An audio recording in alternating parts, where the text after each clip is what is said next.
Saludos amigos, gracias por la amabilidad de la compañía. Soy Cristino del Castillo y este es su programa A Quemarropa. El presidente de la República ha insistido en la reforma constitucional, que será su prioridad, pudiera decirse, porque las reformas comenzarán justamente por ahí. En total, son unas 12 reformas que el gobierno se ha planteado impulsar en el periodo que se iniciará próximamente, aunque no sabemos exactamente cuáles son en su totalidad esas 11 reformas. Pero comenzará por ahí, por la reforma constitucional.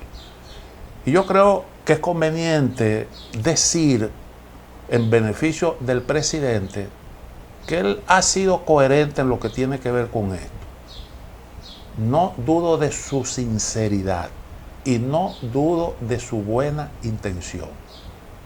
De hecho, lo que es el aspecto central de la reforma constitucional, lo que tiene que ver con el modelo presidencial, es un asunto que tiene una gran justificación tomando en consideración lo que ha sido la historia de la República Dominicana. Porque muchas de las reformas constitucionales que se han hecho en el país, que yo creo que en eso nosotros tenemos un récord, esa ha sido una constante en la región latinoamericana, pero particularmente muy acentuada en el caso de nuestro país. Pues esas reformas han tenido como explicación el interés de modificar precisamente el modelo presidencial para incluir la reelección, para ampliar la posibilidad de continuar en el poder. Incluso hemos tenido hasta casos de un intento de extender el periodo presidencial. De manera que tiene realmente su justificación la preocupación del presidente, que antes de llegar al poder enarboló eso como una campaña política, como una meta en caso de llegar a la presidencia. Y ahora él trata de ser coherente con lo que es ese planteamiento. Entonces se plantea crear una especie de blindaje para evitar que se introduzcan modificaciones al modelo presidencial, que está consagrado en el artículo 124 de la Constitución de la República. Ese artículo 124 dice lo siguiente: elección presidencial. El poder ejecutivo lo ejerce el presidente o la presidenta de la República, quien será elegido o elegida cada 4 años por voto directo.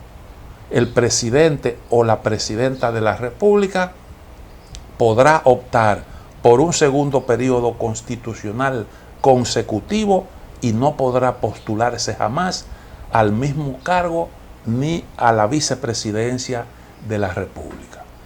El presidente plantea incluir en la Constitución una fórmula que impida que nosotros reformemos ese artículo 124, que pasaría a formar parte de eso que se considera en la Constitución algo no modificable y que está contenido en el artículo 268, que dice literalmente que el gobierno de la República Dominicana será siempre civil, democrático y representativo, y que eso no se modifica. Entonces, esa norma del 124 pasaría a formar parte de eso que no es modificable. Esa es la intención del presidente. Ahora, yo creo que es bueno que procedamos con mucha cautela en lo que tiene que ver con esto. Porque honestamente no estoy seguro de que eso se pueda lograr de manera efectiva. Y como dice un jurista importante del país, Eduardo Jorge Prats, que conoce muy bien las normas constitucionales, es un especialista en esa materia, pues él entiende que eso puede incluso ser hasta peligroso. Yo, pues, lo único que tengo son reflexiones sobre estos asuntos. Y así es como quiero presentarlas a ustedes. Un amigo tenía un programa que llevaba por nombre Pensando en Voz Alta. Y es justamente lo que nosotros pretendemos hacer. Yo creo que la Constitución, el presidente dijo algo que hay que ver detenidamente. Él dijo, nosotros tenemos ahora mismo todo el poder. Creo que utilizó el término, tenemos el poder absoluto. Y es verdad, el PRM ganó las elecciones, consiguió legítimamente el control del Congreso, tiene una mayoría suficiente como para reformar la Constitución sin tener que discutir con nadie. Y bueno, pudiera realmente impulsar sin obstáculos la reforma que se ha planteado. Pero es muy bueno, yo creo que sería prudente tener siempre pendiente la naturaleza misma de la Constitución, que es en sí misma un pacto político. Así es como se define la Constitución, como un pacto político, que es la base del orden político y social. Es la carta que le da sustento a la nación dominicana, la carta constitutiva del Estado dominicano. Y entonces, los cambios unilaterales deben ser evitados. Y deben ser evitados porque pueden generar inestabilidad y pueden provocar muchos conflictos. Si usted quiere que una norma constitucional prevalezca en el tiempo y que además de eso sea un factor de cohesión social, hay que asumirla como un pacto de todas las fuerzas vivas, como se decía hace algunas décadas, con todas las fuerzas vivas de la nación. Eso es lo que asegura la cohesión nacional. Y por tanto, creo que es conveniente ser prudente. Hay un precedente que yo creo que puede servir para ilustrar. Y fue aquella vez cuando el Partido Revolucionario Dominicano, con el poder suficiente en el Congreso, particularmente en el Senado de la República, hizo de forma unilateral, sin consensuar con las demás fuerzas políticas, la designación de la Junta Central Electoral. Y eso provocó mucha inquietud, muchas fricciones políticas. Y yo recuerdo hasta un comunicado de los dos principales partidos del país, el PLD en aquel entonces y el Reformismo.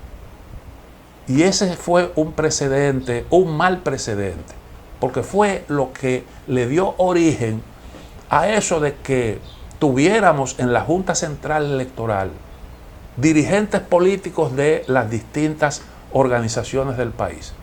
Ahí terminamos nosotros, la cosa comenzó de esa manera. Y después entonces hubo que equilibrar. ¿Y cómo se equilibró?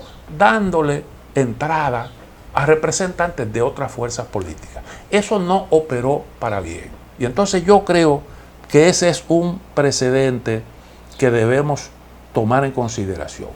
Hay un artículo que escribió, ya lo aludí, Eduardo Jorge Prats, un prominente jurista que abordó el tema en un trabajo publicado en el periódico Hoy, titulado El blindaje constitucional de Luis Abinader. Hay otros trabajos también de juristas importantes que han tocado el tema.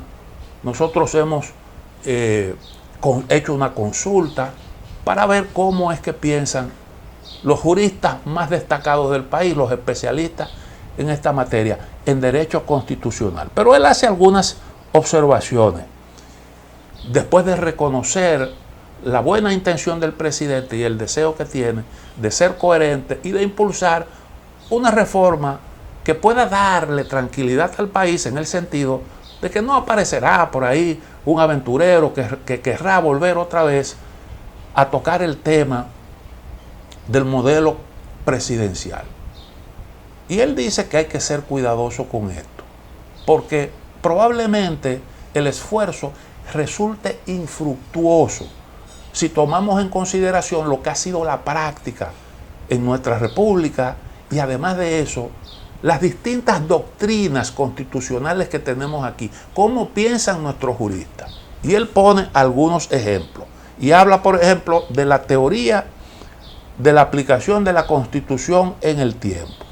Cualquier reforma en virtud de esto puede verse que tenga que ver con el modelo presidencial, pues puede enfocarse como una habilitación automática tanto del presidente Abinader como del expresidente Danilo Medina. Y bueno, ya eso estaría planteando una discusión. El hecho de que se toque eso ahora plantea este tema a la discusión. Y ahí entonces usted tiene que se abriría una discusión que traería fricciones políticas.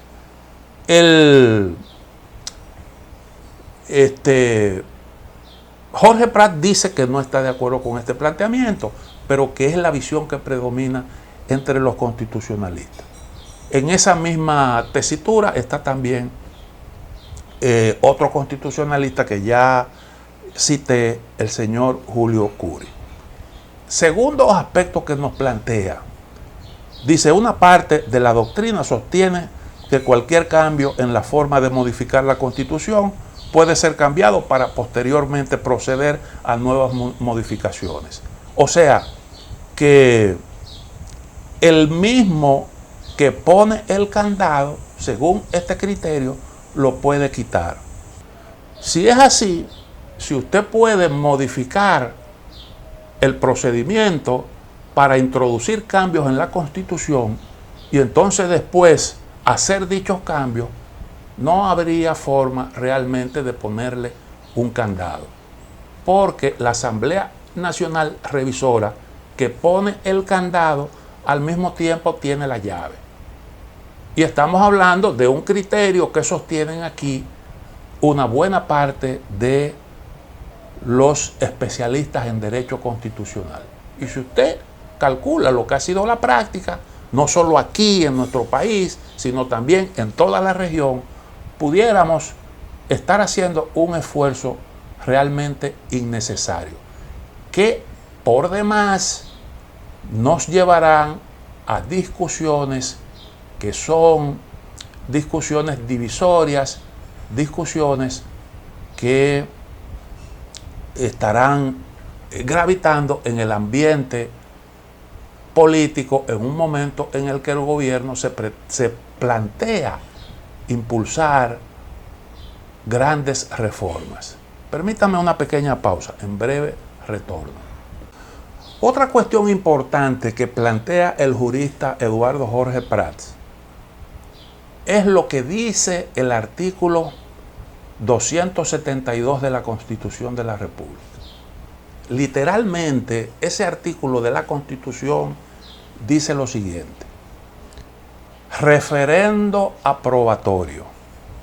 Cuando la reforma verse sobre derechos, garantías fundamentales y deberes, el ordenamiento territorial y municipal, el régimen de nacionalidad, ciudadanía y extranjería, el régimen de la moneda, y sobre los procedimientos de reforma instituidos en esta Constitución, requerirá de la ratificación de la mayoría de los ciudadanos y ciudadanas con derecho electoral en referendo aprobatorio convocado al efecto por la Junta Central Electoral una vez votada y aprobada por la Asamblea Nacional Revisora. Es decir, la Constitución es clara. Si usted modifica el procedimiento que la propia Constitución establece para modificar lo que tiene que ver con los procedimientos de reforma, entonces, para que pueda tener efecto esa reforma, se necesita de un referendo aprobatorio. Y como en este caso estaríamos modificando la Constitución para blindar el artículo 124, entonces tendríamos que realizar esa consulta popular. Y entonces aquí está planteado realmente una disyuntiva. ¿Cómo procederá la Asamblea Nacional Revisora una vez convocada? Es una gran pregunta, porque tendría que dos caminos: o acogerse a la celebración del referéndum aprobatorio, o entonces se acoge al criterio de que bastaría reformar la forma en que se reforma la Constitución para proceder a hacer los cambios.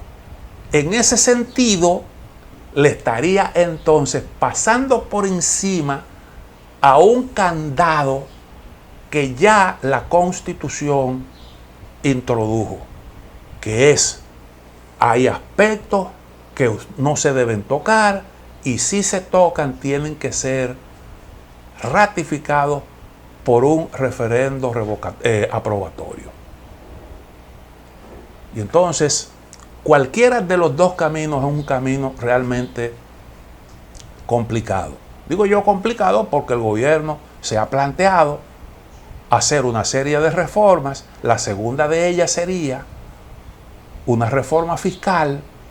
Imagínese usted un proceso de discusión que tendríamos, aunque el gobierno tenga mayoría en el Congreso, habrá una discusión pública. Y el gobierno, bueno, pues tendrá que decidir cuál es el camino a escoger, pero la discusión se sostendrá y ya se han anunciado resistencias. Y si nosotros entonces nos abocamos a la celebración de un referendo aprobatorio, entonces, bueno, a lo mejor el gobierno, con el nivel de aceptación que ha tenido, logra imponerse en una consulta de ese tipo. Pero imagínese que eso no ocurra, que está dentro de las posibilidades, porque las elecciones se celebran en una fecha determinada y la correlación de fuerzas siempre es cambiante. Aunque el resultado de las elecciones usted no lo pueda cambiar, sino 4 años después, el nivel de aceptación fluctúa. De manera que si usted celebra un referendo aprobatorio, habría que ver en el momento en el que eso se haga si la gente entiende que usted tiene la razón. Pero suponga que sí, que es verdad que el gobierno tiene capital político, que lo tiene, pero hasta dónde eso pudiera ser desgastante para el gobierno y complicarle la cosa a la reforma fiscal, que se supone es la más importante de todas las reformas. Y entonces yo, con respecto a esto, realmente tengo mis dudas. Yo creo que está claro que hay juristas que sostienen que se puede eliminar primero el artículo 272 y luego hacer la modificación pretendida, obviando el referendo aprobatorio, pero como dije, eso ya tendría también sus consecuencias y sería una negación en sí misma de el candado que se le pretende poner al artículo 124. Entonces, yo reitero, no habría garantía de triunfo. Eso complicaría la situación para las demás reformas, pudiera tener un efecto desgastante, y el gobierno entonces quedaría debilitado para la siguiente reforma, que es la más importante, de la que dependen todas las demás. Entonces, a mí me parece que este es un asunto lo suficientemente serio como para que lo sopesemos debidamente. Permítame otra pausa, en breve retorno.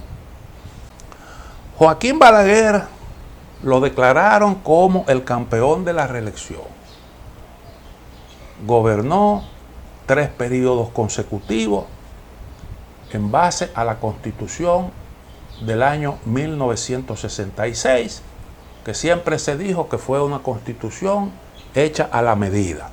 Balaguer creo que ganó en julio y ya en noviembre teníamos una constitución, la del 66, aprobada, que si bien no fue una constitución tan progresista como la del 63, tomando en consideración el periodo turbulento en el que habíamos vivido, la aprobación de esa Carta Magna fue algo realmente positivo.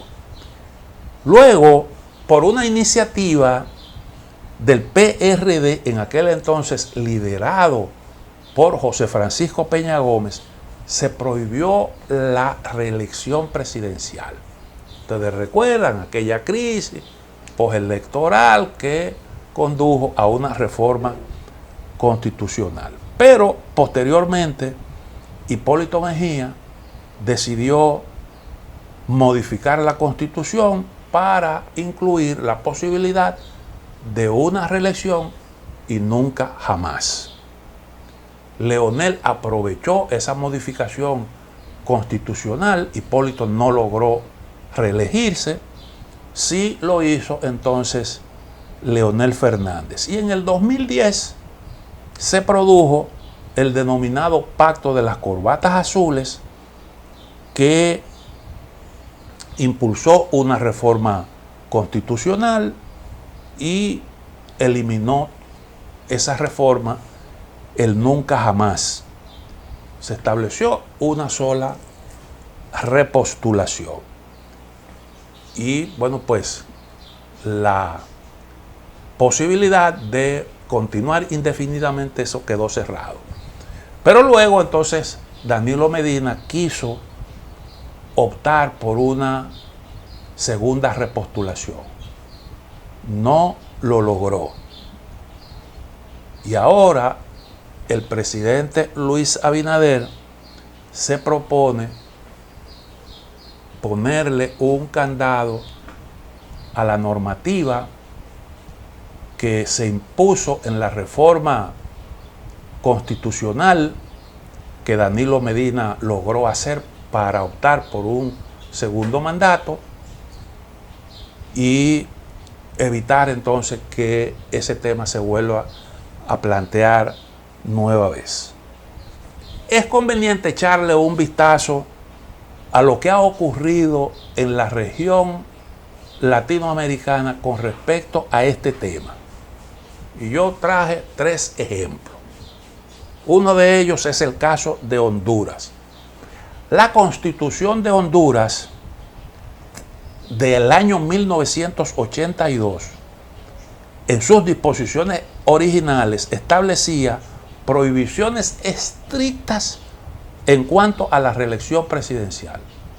Yo creo que es la constitución más rígida de toda la región en lo que tiene que ver con el modelo presidencial. Oigan lo que esa constitución establecía. Artículo 4. La alternabilidad en el ejercicio de la presidencia de la República es obligatoria. La infracción de esta norma constituye delito de traición a la patria. Eso decía esa Constitución de Honduras. Artículo 42.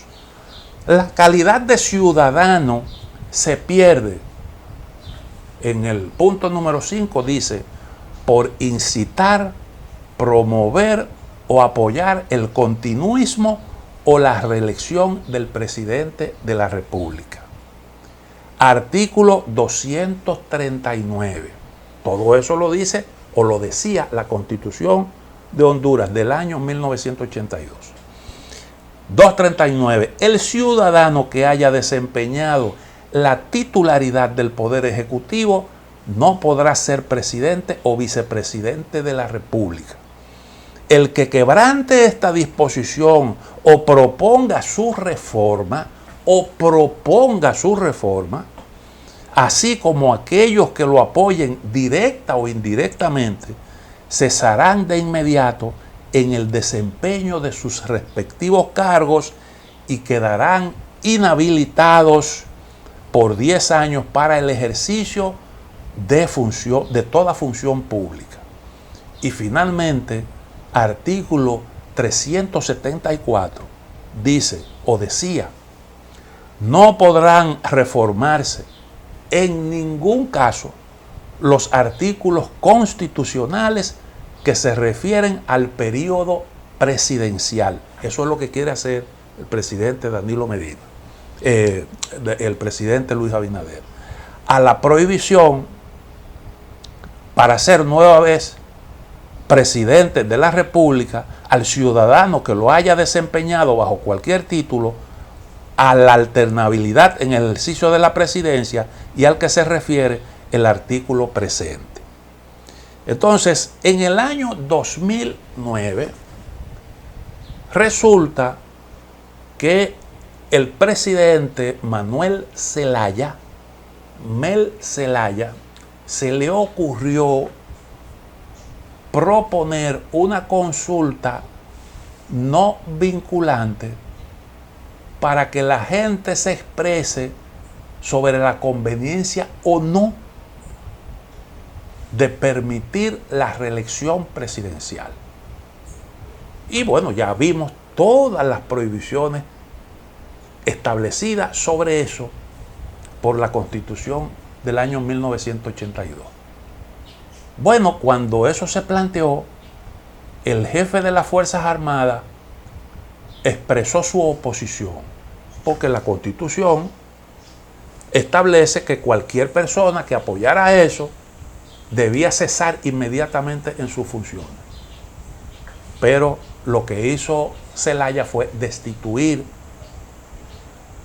al jefe de las Fuerzas Armadas.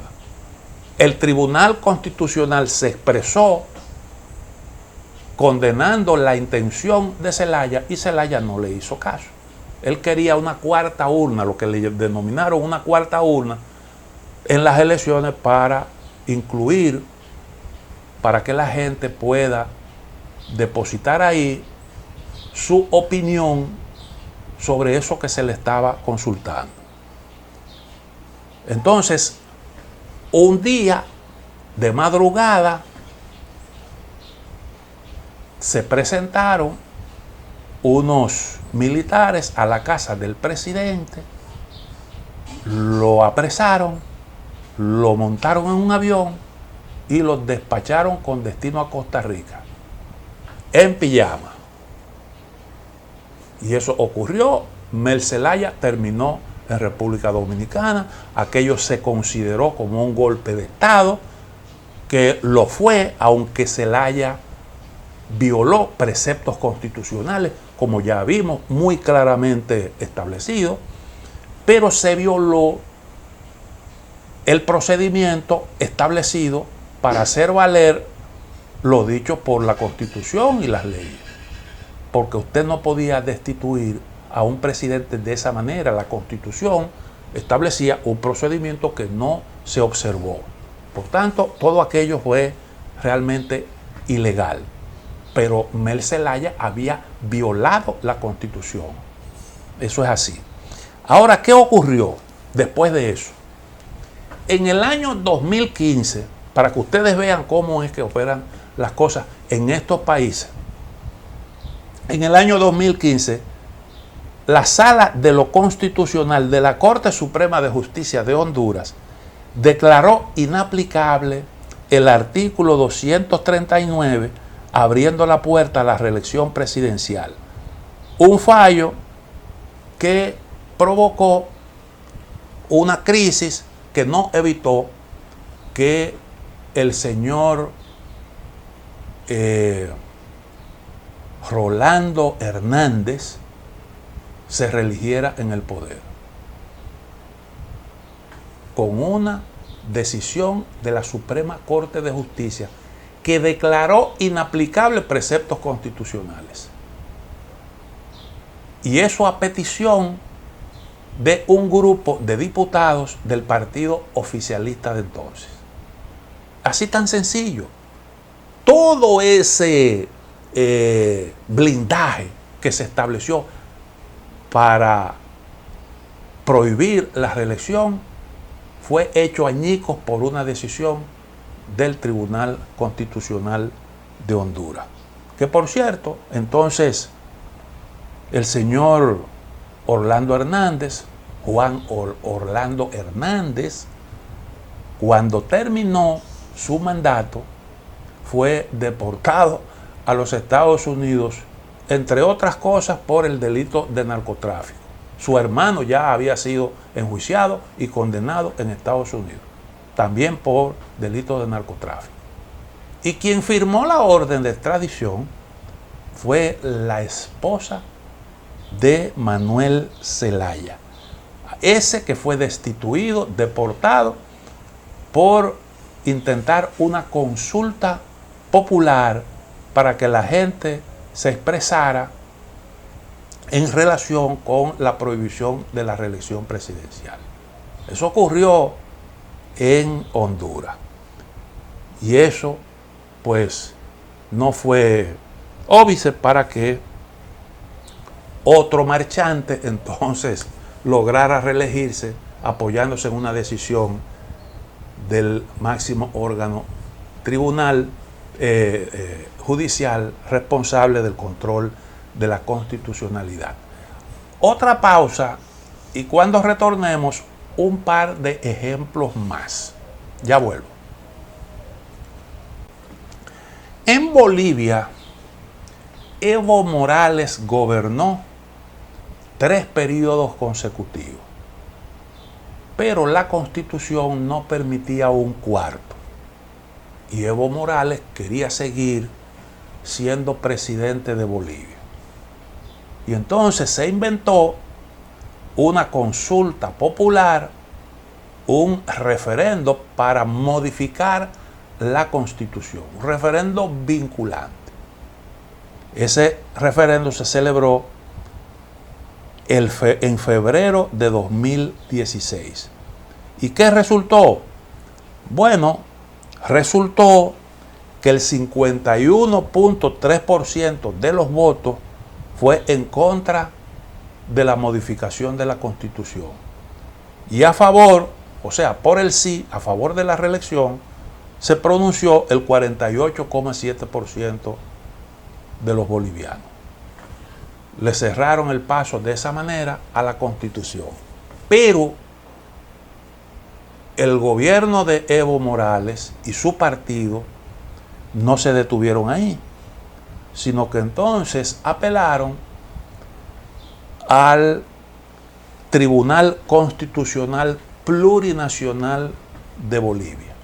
Sometieron una instancia argumentando que la prohibición de la reelección violaba los derechos del presidente Evo Morales, específicamente el derecho a elegir, el derecho a ser elegido. Y bueno, pues el Tribunal Constitucional el 28 de noviembre falló a favor del recurso depositado por el partido de Evo Morales. Lo demás ustedes lo conocen, se celebraron elecciones.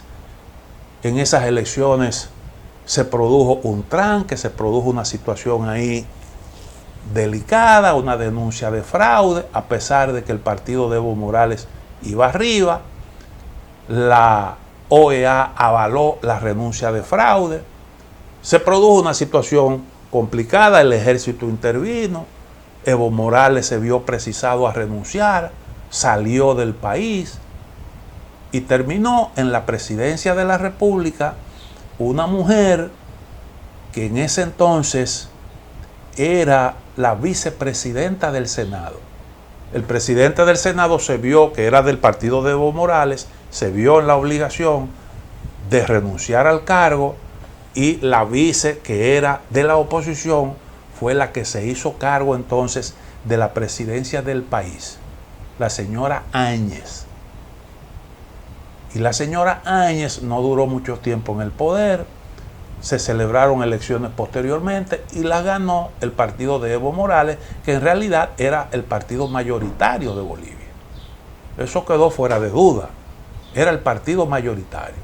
Y la señora Áñez entonces fue sometida a la justicia y condenada por una serie de violaciones a la Constitución, incluyendo violaciones a los derechos humanos. Creo que todavía está presa, creo que está todavía detenida la señora Áñez, después de todos esos acontecimientos que ya relatamos.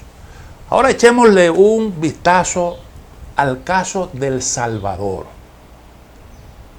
El caso del Salvador. Bueno, ya vimos cómo en el caso de Honduras y en el caso de Bolivia fue determinante una decisión del Tribunal Constitucional. En el caso del Salvador, ¿qué pasó en El Salvador? Bueno, la Constitución salvadoreña establecía, todavía establece, que no podrán ser candidatos, bueno, vamos a ver la historia, no podrán ser candidatos a presidente de la República el que haya desempeñado la presidencia de la República por más de 6 meses consecutivos o no, durante el periodo inmediatamente anterior o dentro de los últimos 6 meses anteriores al inicio del periodo presidencial. Es una fórmula un poco rara, pero bueno, la utilizó convenientemente Bukele para conseguir la reelección. Ya lo vamos a ver. Artículo 154. El periodo presidencial será de 5 años y comenzará y terminará el 1 de junio, sin la persona que haya ejercido sin que la persona que haya ejercido la presidencia pueda continuar en sus funciones ni un día más.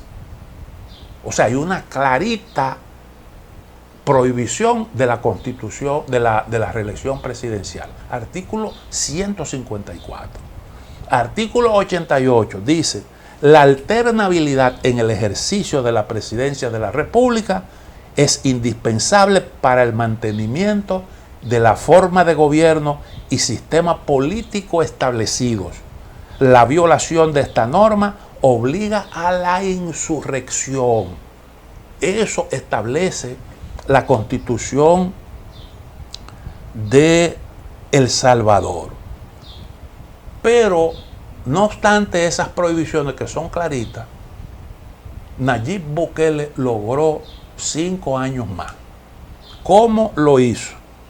Bueno, él fue escogido presidente de El Salvador en el año 2019 y su mandato comenzó el 1 de junio de ese mismo año.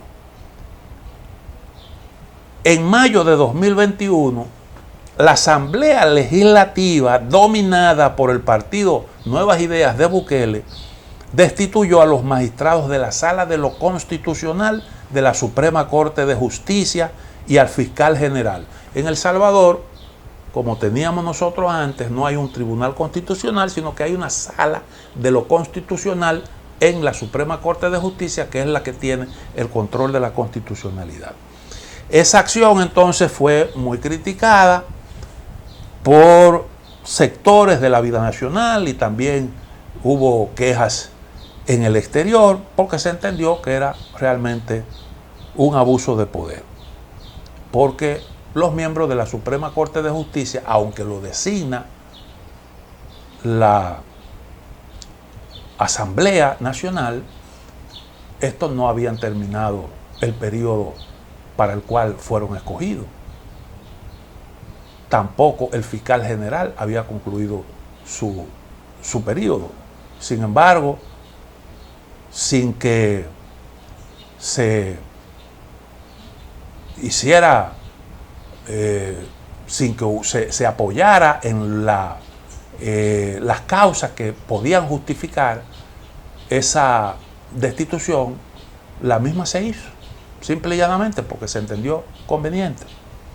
Y entonces, en septiembre de 2021, la nueva Sala Constitucional de la Corte Suprema de Justicia emitió un fallo que permitía la reelección presidencial inmediata. O sea que el propósito quedó evidenciado ahí con esa decisión. La Sala interpretó que un presidente en funciones podía postularse para un segundo mandato consecutivo siempre y cuando no hubiera ejercido el cargo en los 6 meses previos a la nueva elección, abriendo la puerta para que Bukele se postulara en el 2024. Obvió un artículo que, como ya vimos, taxativamente prohibía la reelección. Pero esa norma en la que se basó la decisión de la Suprema Corte de Justicia de los 6 meses antes de la fecha de celebración de las elecciones fue una manera de acomodarle la cosa a Bukele. ¿Qué hizo Bukele? Que renunció antes de los 6 meses, puso a su asistente como presidenta interina porque a él se le ocurrió hacerlo de esa manera y él, bueno, para él ya eso era suficiente, justificó su reelección. Así fue como se consiguió la reelección del presidente Bukele. Todo eso, obviamente, que contrariando lo que decía, lo que establecía taxativamente la Constitución del país sobre la reelección presidencial. Con todo esto, estos son 3 ejemplos que he puesto para evidenciar que realmente es muy difícil usted ponerle un candado a la Constitución y evitar que se pueda tocar lo relativo a esa cuestión. Porque aquí se necesita, además de una norma legal o constitucional, se necesita de una determinada cultura política. Fíjese, por ejemplo, en Estados Unidos cómo primero fue una tradición, una costumbre. El que gobernó 4 años consiguió una reelección y se fue. Y después entonces hubo el caso excepcional de uno que gobernó varios periodos por una coyuntura que fue la Segunda Guerra Mundial. Y eso fue suficiente para que de la costumbre se pasara a una norma constitucional. Entonces se hizo una reforma constitucional para consagrar lo que primero fue una tradición entre los estadounidenses. Permítame en la otra pausa, en breve retorno.